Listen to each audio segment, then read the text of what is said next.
सभी भाइयों को मेरी तरफ से प्यार भरा और दिल से नमस्कार। और मैं लेके आ चुका हूँ आपके सामने एसएससी एमटीएस के टॉप क्वेश्चन। एसएससी एमटीएस के टॉप क्वेश्चन में मेरे मित्र लेके आ चुका हूँ। तो एक बार इस क्लास को लाइक शेयर करेंगे और सभी मेरे साथ इस क्लास को एक बार कमेंट करके बताएंगे कि कैसे आपको ये क्लास लगती है, क्योंकि इसमें आपको टॉप और बेहतर क्वेश्चन, हर टाइप का क्वेश्चन देखने को संबंधित मिलेगा, जैसे ज्योग्राफी, भूगोल, हिस्ट्री, खेल, पुरस्कार, हर टाइप का जो क्वेश्चन है, जो आपने थंबनेल पे देखा है उस टाइप का क्वेश्चन आपको देखने को मिलेगा रोजाना एक प्रैक्टिस सेट। तो पहला क्वेश्चन देखो क्या कहता है। भारत व बांग्लादेश के बीच सीमा रेखा किस नाम से जानी जाती है? अब जो भारत और बांग्लादेश के दोनों के बीच की जो सीमा रेखा है वो कौन से नाम से जानी जाती है? अब हम कहेंगे शून्य रेखा। शून्य रेखा का मतलब ऑप्शन नंबर डी बिल्कुल सभी स्टूडेंट का सही है। आगे चलो, भारत की सबसे छोटी अंतर्राष्ट्रीय सीमा किस देश के साथ लगती है? भारत की जो सबसे छोटी अंतर्राष्ट्रीय सीमा है वो कौन से देश के साथ लगती है, ये आपको बताना है। तो यहाँ से मेरे स्टूडेंट कमेंट करेंगे कि आपका उत्तर क्या होगा। अगर मैं बताऊँ यहाँ से, तो हमारे जो सबसे कम सीमा है वो अफगानिस्तान के साथ लगती है। अभी तो ये पाकिस्तान के पास है, ये एरिया भी कहाँ है?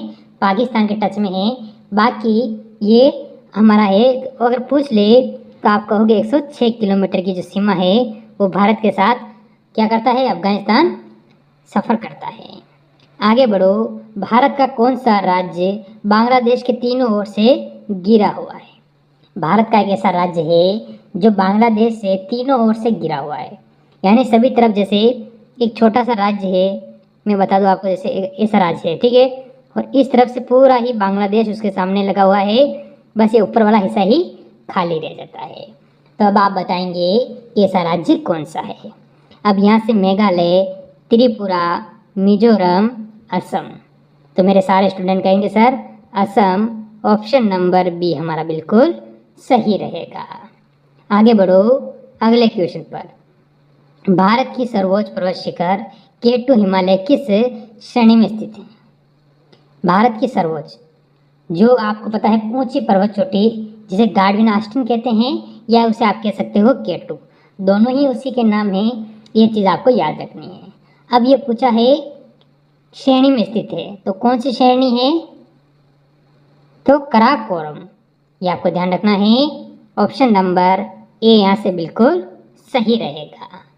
बढ़ जाओ अगले क्वेश्चन की ओर। अगला क्वेश्चन क्या कहता है आपको? किस राज्य की सीमा बांग्लादेश से नहीं लगती है? ऐसा कौन सा राज्य है जिसकी सीमा बांग्लादेश से नहीं लगती है? अब ऑप्शन में आपके सामने अरुणाचल प्रदेश, पश्चिम बंगाल, असम और मेघालय है। तो मेरे स्टूडेंट मैं आपको बता दूं, सिर्फ एक ही राज्य ऐसा है जिसकी सीमा बांग्लादेश से नहीं लगती है, बाकी 3 की लगती है। तो आप कहोगे option number A, Arunachal Pradesh की नहीं लगती है। आगे बढ़ो अगले क्वेश्चन पर। देखो, जीवाश्म ग्रह के नाम से किसे जाना जाता है? जहाँ पर जीवाश्म ग्रह, यानी अब आप यहाँ से क्या कहोगे? क्या सबसे आसान क्वेश्चन अगर आप इसे मानते हो तो मैं आपको इसे HW के तौर पर दे दूंगा, जिसे आप कहते हो पृथ्वी का, क्या कहोगे? देखो, पृथ्वी को हम कहेंगे नीला ग्रह। एक मिनट, पृथ्वी को क्या कहेंगे? नीला ग्रह। इसके बाद मंगल को आप कहोगे लाल ग्रह। बाकी इनको पता है पृथ्वी का उपग्रह है। तो इसका उत्तर आप मेरे को कमेंट कर सकते हो कि क्या होगा। आगे बढ़ो, क्षुद्र ग्रह किन 2 ग्रहों के बीच की स्थिति होती है? यह आपको बताना है। क्षुद्र ग्रह किन 2 ग्रहों के बीच की स्थिति है? तो आप सभी क्या कहोगे? यहाँ से जल्दी से बताएंगे मेरे सारे स्टूडेंट कि आपका उत्तर यहाँ से क्या रहेगा। बताओ जल्दी से कमेंट करो कि यहाँ से हमारा उत्तर क्या रहेगा, जो कि बिल्कुल सही है। तो आप सभी कहोगे यहाँ से मंगल और बृहस्पति। मंगल और बृहस्पति का मतलब ऑप्शन नंबर सी बिल्कुल सही है। बढ़ो अगले क्वेश्चन पर क्या कहता है। बिग बैंग, ध्यान रखना है, सिद्धांत का प्रतिपादन किसने दिया था? क्या कहोगे आप यहाँ से? तो आप सभी कहोगे आपका उत्तर बताना है मेरे स्टूडेंट। यहाँ से आप सभी का उत्तर क्या होगा? तो क्या कहोगे? लेमिस्टर, यानी पूरा नाम क्या है? जॉर्ज लेमिस्टर। ऑप्शन नंबर यहाँ से बी हमारा बिल्कुल सही रहेगा। बढ़ो अगले क्वेश्चन पर। क्या कहता है क्वेश्चन? भारत की सबसे लंबी अंतर्राष्ट्रीय सीमा किस देश के साथ लगती है? तो भारत की देखो सबसे कम किसके साथ लगती है वो हमने क्लियर कर लिया। चलो ठीक है, अब बताओ सबसे ज़्यादा किसके साथ लगती है, वो आपको बताना है। तो आप क्या कहोगे? ये सबसे कम किसके साथ लगती है? तो आपने अफगानिस्तान कहा था, और सबसे ज़्यादा बांग्लादेश। ऑप्शन नंबर डी बिल्कुल सही है। आगे बढ़ेंगे एक और क्वेश्चन की ओर। ये आपके सामने आ चुका है। भारत के कुल कितने राज्य पड़ोसी देशों की सीमा से लगी हैं? भारत के कुल कितने राज्य हैं, उनकी जो सीमा है पड़ोसी देशों के साथ लगी हुई है। अब कौन कौन से राज्य भी आपको देख ले सकते हो, जैसे कि आपका उत्तर क्या होगा? इधर से देखो अगर आप मेरे मित्र, राजस्थान देख लो, हिमाचल प्रदेश देख लो, पंजाब, बहुत सारे ऐसे राज्य हैं। पंजाब की लगती है, उत्तराखंड की लगती है, उत्तर प्रदेश की लगती है, बिहार की लगती है, सिक्किम की लगती है, अरुणाचल प्रदेश की लगती है, नागालैंड की, मिजोरम की, मणिपुर की, त्रिपुरा की, असम की, बांग्लादेश सीमा लगती है। तो आप क्या कहोगे? आप सभी कहोगे ऑप्शन नंबर सी 16 राज्यों की। आगे बढ़ो अगले क्वेश्चन पर। क्षेत्रफल की दृष्टिकोण से भारत का सबसे बड़ा केंद्र शासित राज्य कौन सा है? तो कौन सा है केंद्र शासित राज्य, कौन सा है? पहले वो क्या था ये आपको बताना है क्षेत्रफल की दृष्टि से। अब केंद्र शासित राज्य पूछा है आपसे, जो केंद्र में भी होता है और राज्य भी है। तो यह था यानी पहले। अभी अगर वर्तमान के हिसाब से देखो राज्य और दोनों कह दिया, जिसने हमें कंफ्यूज कर दिया है, तो हम जम्मू कश्मीर पे जाते हैं। ये आपको ध्यान रखना। अगर केंद्र शासित प्रदेश कहते तो हम लद्दाख पे चले जाते, पर इसने दोनों कहा है तो हम Jammu Kashmir option number D पर जाएंगे। आगे बढ़ो अगले क्वेश्चन पर। भारत की सबसे बड़ी पूर्वी बिंदु कौन सी? तो भारत की सबसे पूर्वी बिंदु कौन सी है? तो भारत की सबसे पूर्वी बिंदु कौन सी है ये आपको बताओगे किबिथु। किबिथु होगी, क्या होगा? किबिथु। किबिथु का मतलब ऑप्शन नंबर बी बिल्कुल सही रहेगा। आगे बढ़ जाओ। मुख्य भूमि का दक्षिणतम बिंदु कौन सी? यानी जो भारत की मुख्य भूमि है उसका दक्षिणतम बिंदु कौन सा है ये हमको बताना है। बताओ चलो, हमारा उत्तर यहाँ से क्या रहेगा? दक्षिणतम बिंदु हमसे पूछा है तो आप सभी कहोगे कन्याकुमारी। कन्याकुमारी का मतलब ऑप्शन नंबर सी यहाँ से बिल्कुल सही है। आगे बढ़ो अगले क्वेश्चन पर। भारत का कुल क्षेत्रफल कितना है? भारत का कुल क्षेत्रफल कितना है ये आपसे पूछ रहा है।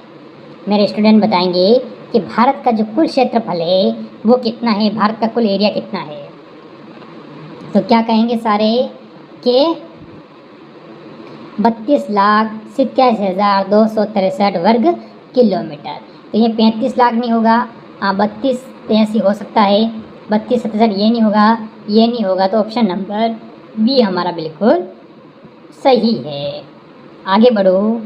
भारत के कितने राज्य अंतर्राष्ट्रीय स्थलीय सीमा को स्पर्श करते हैं?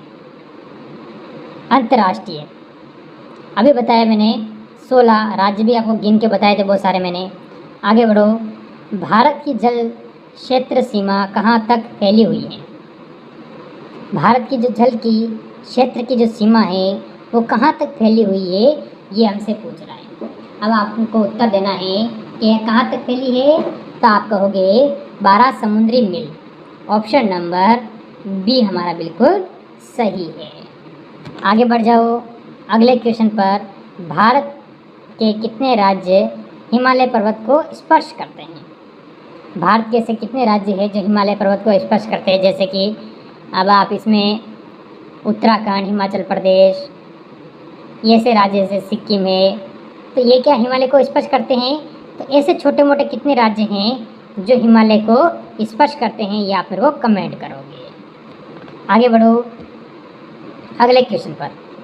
भारत को सर्वप्रथम हिंदुस्तान किसने कहा था? भारत को सर्वप्रथम हिंदुस्तान किसने कहा था कि भाई ये हिंदुस्तान है? हम जैसे अभी भारत कहते हैं उसी प्रकार उन्होंने हिंदुस्तान कहा था, तो आप कहोगे ईरानी ने, यानी ऑप्शन नंबर बी बिल्कुल सही रहेगा। आगे बढ़ो अगले क्वेश्चन पर। चंद्रमा का प्रकाश पृथ्वी तक पहुंचता है। जो चंद्रमा का प्रकाश है वो पृथ्वी तक कितनी देर में पहुंच जाता है? जैसे कि सूर्य का प्रकाश कितनी देर में पहुंचता है? तो सही उत्तर होता है या तो 500 सेकंड कहा जाता है कि 500 सेकंड में पहुंच जाता है सूर्य का प्रकाश पृथ्वी तक 500 सेकंड में। तो कहीं जगह ऐसा भी दिया होता है कि 8 मिनट पॉइंट 16 सेकंड, ठीक है, ये दिया होता है, 16 सेकंड दिया होता है। पर हमें पूछा है चंद्रमा का, तो चंद्रमा का 1.3 सेकंड, ठीक है, 1.3 सेकंड में यहाँ पहुँचना है 30 सेकंड होगा, या क्या होगा 30 सेकंड होगा। आगे चलो, धूमकेतु कितने वर्षों में अंतराल पर दिखाई देता है? एक धूमकेतु होता है ग्रह, वो कितने समय में दिखाई देता है ये आपको बताना है। तो धूमकेतु कितने समय में दिखाई देता है? 70 वर्ष, 76 वर्ष, 80 वर्ष, 85 वर्ष। तो हम कहेंगे ऑप्शन नंबर बी कितने वर्ष में दिखाई देता है? बताओ, 76 वर्ष में। आगे बढ़ो, सूर्य का प्रकाश पृथ्वी तक पहुंचता है। मैंने अभी कहा था कि मैंने कहा था 8 मिनट और 16 सेकंड मैंने बताया था, तो इसमें ऐसा कोई ऑप्शन है नहीं, तो आप कह दोगे 8 मिनट 30 सेकंड। 8 मिनट 30 सेकंड में सूर्य का प्रकाश पृथ्वी तक पहुंच सकता है, जो बिल्कुल सही है। देखो, कहीं जगह 16 भी दिया होता है, कहीं जगह 8:30 भी दिया होता है, और कहीं जगह 500 सेकंड भी दिए होते हैं, तो वो आपको ध्यान रखना है। चलो, ग्रह के गति के नियम पर का कितने प्रतिपादित किया था? जो ग्रह के गति के जो नियम है उसे किसने प्रतिपादित किया था, यह आपको बताना है। तो ग्रह की गति के बारे में आपसे पूछ रहा है, तो आप क्या कहोगे? केपलर। केपलर का मतलब ऑप्शन नंबर सी बिल्कुल सही रहेगा। आगे बढ़ो अगले क्वेश्चन पर। सबसे कम समय में सूर्य की परिक्रमा करता है। तो आपको पता है सबसे कम समय में सूर्य की परिक्रमा कौन करता है? तो आप क्या कहोगे? आप सभी कहोगे बुध। बुध क्या करता है? सबसे कम समय में सूर्य की परिक्रमा कर लेता है, और सबसे छोटा ग्रह, सबसे छोटा ग्रह। आगे बढ़ो अगले क्वेश्चन पर। सर्वाधिक उपग्रह वाला ग्रह कौन सा है? यानी सर्वाधिक उपग्रह कौन से ग्रह के हैं? ऑप्शन में है शनि, शुक्र, मंगल, बृहस्पति। तो सर्वाधिक उपग्रह वाला ग्रह कौन सा है? तब ऑप्शन नंबर ए आप सभी कहोगे शनि, क्योंकि आज क्वेश्चन सारे ज्योग्राफी के पूछे गए हैं आपसे। तो बताओ इसका अगला क्वेश्चन क्या होगा? आज़ाद हिंद फौज के किस सैनिक को 7 वर्ष के कारावास का दंड दिया गया था? जो आज़ाद हिंद फौज थी उसका ऐसा कौन सा सैनिक था जिसको 7 वर्ष का कारावास दिया गया था? अब आपका उत्तर यहाँ से क्या होगा? अरुणा, आसिफ अली, तो आप सभी कहोगे Rashid Ali. Rashid Ali option number C बिल्कुल सही था। तो मेरे भाई, ये थे आज के टॉप क्वेश्चन। कैसी लगी क्लास? अच्छी लगी हो तो लाइक शेयर करना। मिलते हैं कल इसी समय एक और क्लास के साथ। सभी को जय हिंद, जय भारत।